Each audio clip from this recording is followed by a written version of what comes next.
Canino was there for defense. Laput sent back. Canino keeps it up, which gives UP a chance for a free ball. Itang.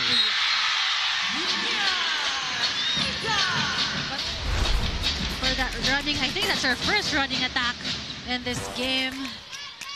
Challenging there the blockers of Lasal.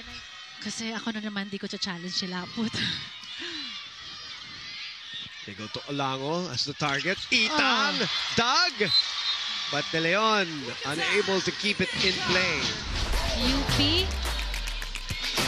Yeah, it's Olango actually with 8, but they're pretty spread out. 6 for Monares, 14-10. Better serve. Itang asking for it.